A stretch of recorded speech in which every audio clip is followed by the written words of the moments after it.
Maxie, I've been thinking, should we do season 3 on the Dr. Joe show? You sure? You sure it's a good idea?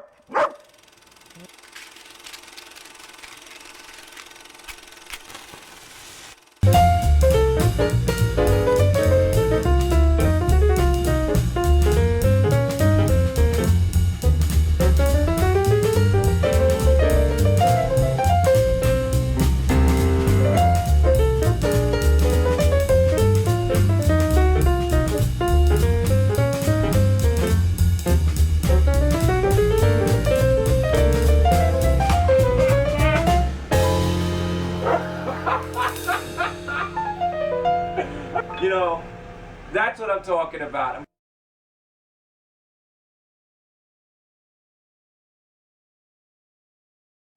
So, while we're on the subject of marketing and promotion and cigar sales strategies and how bad it is for Pete Johnson to be copying Cuban cigar, I want to bring something else to your attention. Now, look, whatever attracts you to your cigar, fine. That's your business, none of mine. You know, but sometimes I feel, you know, let me give you my own take on it, that people are attracted to cigars for the wrong reasons. You know, you shouldn't be attracted to it, forget shouldn't, but you should be wary of cigars that attract you because they postulate a certain image, or you think they're so good because they're rare or expensive, or because they have a fancy box with double bands. And then marketing goes into a whole new territory. You know, where I think what they're trying to do is perhaps attract a younger generation of smoker, a whole different breed of cigar smoker. What I'm talking about, and this strongly goes against my grain and my beliefs of what cigar culture is all about. I'm talking about cigars that represent drugs and violence and death and fucking chaos. You know, you have cigars named fucking Morphine. My fucking buddy Haas sent me a cigar named Morphine. You know, and I'm like, okay, and I'm gonna smoke it, and we'll get to the end of this statement I'm making to prove a point. I am gonna smoke it. Now, but fucking morphine? Really? Like, don't glorify that. That's not a fucking good thing. And besides, even if it was, it has nothing to do with cigar culture whatsoever. You know? But do you really have to stick within the bounds? Then there are cigars that represent death. And I'm not talking about just because they have a skull and crossbones, but the fucking name alone. Our buddy here of L'Atelier Cigars, Dan Welsh, you know, owner of New Havana Cigars, he has his own line of cigars, surrogates. Well, you know what one of the surrogate cigars is called? Skullbreaker. Fucking Skullbreaker. With a Punisher type fucking red skull on it. You know? Why would I want to smoke that? What? So I look cool with the fucking skull hanging out of my mouth like a fucking tough guy. You know, don't fuck with me, I'll break your skull. Like, what kind of shit is that? What the fuck is Skullbreaker? Then you have fucking, you know, boxes with fucking gun-toting, AK-47 wielding Somalian kids on there that are fucking emphasizing some unwanted revolution going on God knows where, and fucking other boxes called guerrilla warfare, and fucking, you know, and then you even just have like the general hogwash of fucking boxes designed with guys popping wheelies on fucking motorbikes, and cigars named after shitty fucking neighborhoods. I don't know about you, but the last thing I want to come home to after a hard day of fucking work is fucking drugs and death and fucking guys popping wheelies on fucking choppers through shitty fucking neighborhoods. That is the last fucking thing I want on my mind. So is it really such a bad thing for Pete Johnson to use what's already been used? Because it really does go along with cigar culture and what cigars are all about. And what are cigars about? Cigars are about camaraderie. Cigars are about friendship. Cigars are about all that good stuff. But when it comes right down to it, solo, not mano y mano, but solo, cigars are about the cigar itself. Flavor, you know, the way it makes you feel. Even down to the texture and the look of it, without the band. Fuck the band. Fuck the band, fuck the box, fuck all that bullshit. You're paying extra money for all that bullshit. It's the cigar.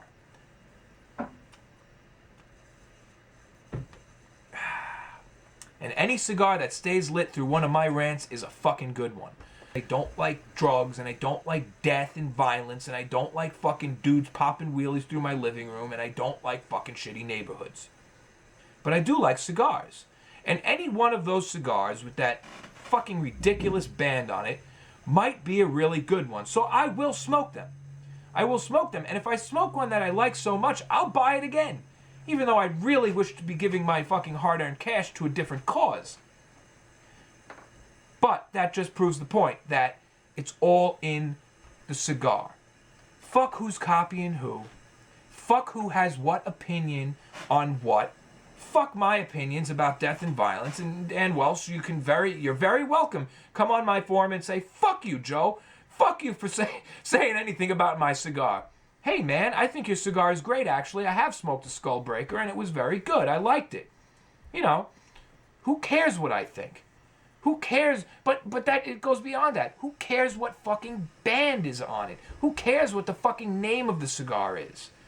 Who cares what the fucking company says about our cigars represent the finest Vegas in all of Cuba, and our tradition goes back 2,000 fucking years to the time before Christ when the pyramids were being built? Who cares? Who cares? All I care about is that the cigar is really fucking good. And that's about it.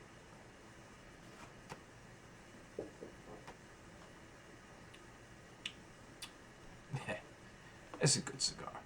It's a good cigar. It's a good cigar, and I really don't give a shit what it's copying or what it's based on and who made it. Doesn't surprise me that Pete Johnson had his hand in it because it's fucking great. And all the cigars he puts out are great. I shouldn't say all. There have been some duds, especially like namely a few of the rarer ones from like the Monster series and such. But, you know, his premium yearly annual blends that go from year to year to year to year are fucking great. They're fucking great. 90% of the stuff he comes out with is great. So who cares who he's fucking copying? He's given us some great fucking cigars. That's the whole point of everything. What are you arguing about on here? What are you arguing about? That he's copying an image? He's copying a concept of a band or of a size or of a pigtail? Who the fuck cares?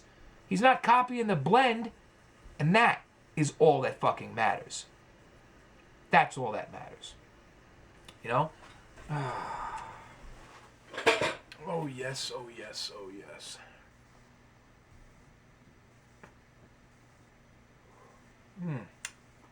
Wow, just so much flavor and a good kick in the ass at the end. Let me tell you, finishing up on L'Atelier, L'Atelier started out with only 3 cigars. It was a 3-cigar line, as we know, the LAT52, 54, 56. A little later on were added the Selection Spéciale editions of the L'Atelier. They're still considered part of the same line because, in fact, they use the exact same blend and the exact same wrapper. The only difference is that they use a darker wrapper. It's darker because it's chosen from the upper primings of the same plant, higher primings. This is interesting. This is interesting because in the past, you know, take the regular Tatuaje line, for instance. I would get Noelas. I love Noelas. It's a good daily smoke for me. Small Corona-sized cigars. Smoke them all the time. You know that. We reviewed one. There would be batches that were lighter, and then there would be batches that would come in with these really dark reddish-brown wrappers, oily, and they were just fantastic. They just had so much more flavor. You know, and it seems that Pete caught on to that, or whoever did. The guys caught on to that, and they said, you know what? We can take these darker wrappers and make a special edition and offer it, because honestly, in my experience, when you have, and I've said this before, when you have boxes of cigars of the same exact blend, 2 boxes of the same cigar, one's lighter, one's darker, the darker one, in my experience, usually has more flavor. So, that's what people online are saying, that the Edition Special does have more flavor, and it indeed actually has some different characteristics, which is believable. I have to try one, because after smoking this, I'm a fan. I think it's a great cigar. L'Atelier also introduced a Maduro line with 3 shapes. So they're up to 10 cigars in the line now. And it's hard to get me on a first cigar after having smoked so many. Because so many cigars are so similar and so much alike, and there's really nothing interesting about so many of them. But when for for what so many want to write off the bat as a copycat cigar, this cigar has some very unique properties. Not only the fact that it uses a wrapper leaf that was created especially for it by the Olivas, a brand new type of tobacco, but it has some very distinct flavor characteristics as well. And it's an excellent blend in my opinion. So, would I smoke another L'Atelier? Absolutely. Absolutely. Shit, I want to smoke another one right now. I'd be very interested in trying the Edition Especial blend. And there we go again with these special editions, blah, blah, blah. But, it is what it is. It is what it is, folks. Stop whining and crying over fucking copycat bands and, symbols that have been used before. If you want to yell at anybody, yell at who, the people who really copied. Or supposedly, I shouldn't say that, because it really, technically, is not really just copying. But we'll get into that in our embargo episode. For now, we're going to wrap things up with the L'Atelier. I had a blast. I'm going to just finish puffing away at my final third here and give you my thoughts on that and do a final overall rating. And that'll wrap up this episode of the Dr. Joe Show. Be right back. Well, folks, as you can see, it's starting to look like this cigar gave me all it could. It's funny. We're talking so much about bands and everything that when I first saw the L'Atelier band, I thought Vigueros for some reason. Ignoring the cigar itself, the shape, the size, pigtail, all that, I thought Vigueros. And perhaps it's the font. I'm not sure. But that's what I thought, which is funny because our next cigar review episode happens to be the Cuban Vigueros. And we're going to talk all about that. I'm talking the brand new 2014 release of Vigueros after coming back from a brief hiatus, discontinuation.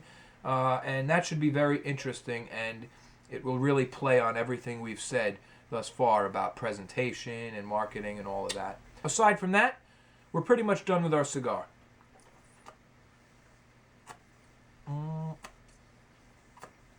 This one's good to the nub, folks.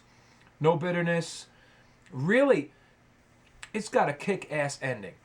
Strong, but not that much tar. Maybe just a very little bit. The flavors don't get muddy or anything. They do get a lot heavier. The entire last third, stronger coffee notes. The sweeter notes turn to more almondy notes. Spice, which seemed to start picking up at the beginning of the last third, quickly just went away again. So it's really not a spicy cigar by any means. But very good, very oaky right now, earthy, delicious, and salty. It's gotten fairly salty. Smoke, texture hasn't changed much. It's on the verge of becoming creamy, but not quite there. But all in all, a very enjoyable cigar. Very enjoyable. So, that's about it. Can't get another draw. I'm sucking air. I think I cracked the edge trying to pinch it. But that was delicious, really.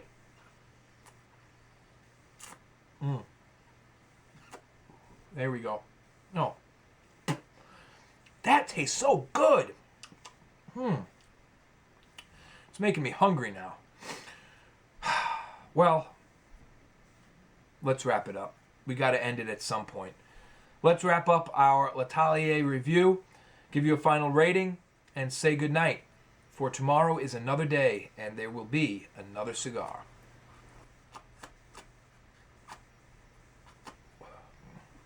Delicious. Absolutely delicious.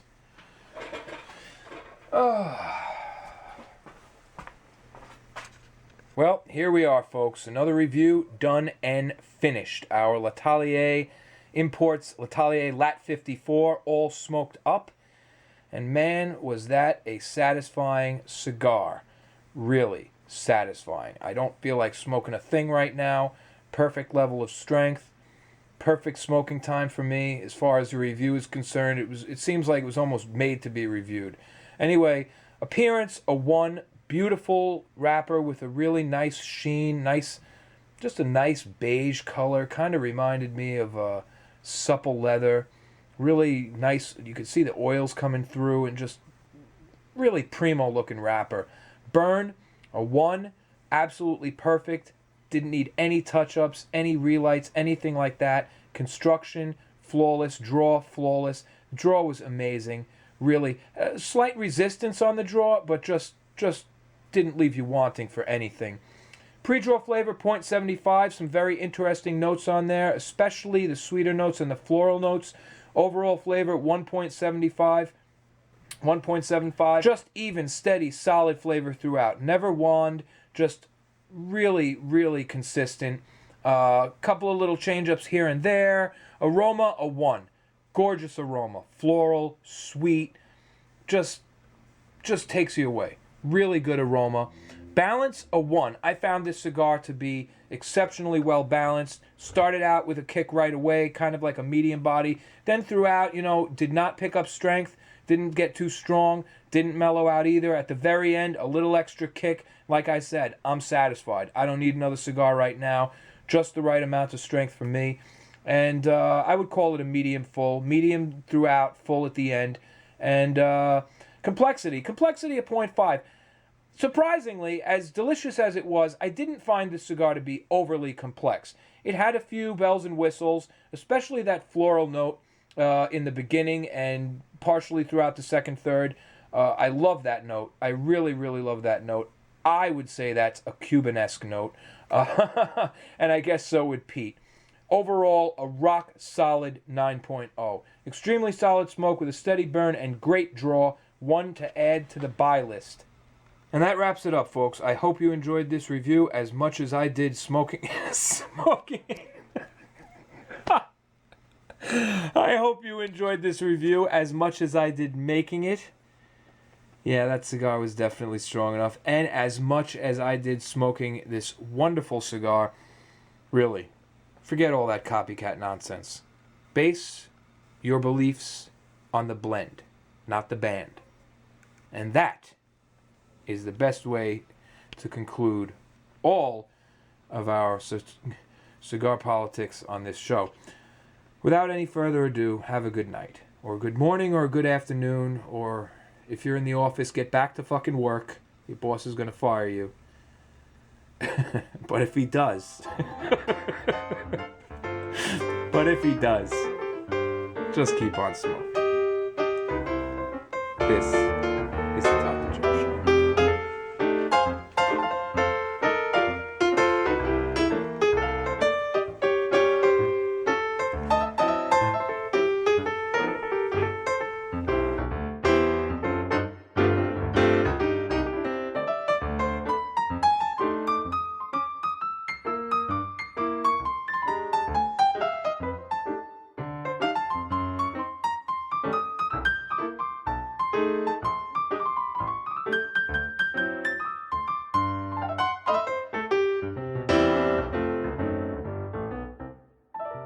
Say goodnight, Max.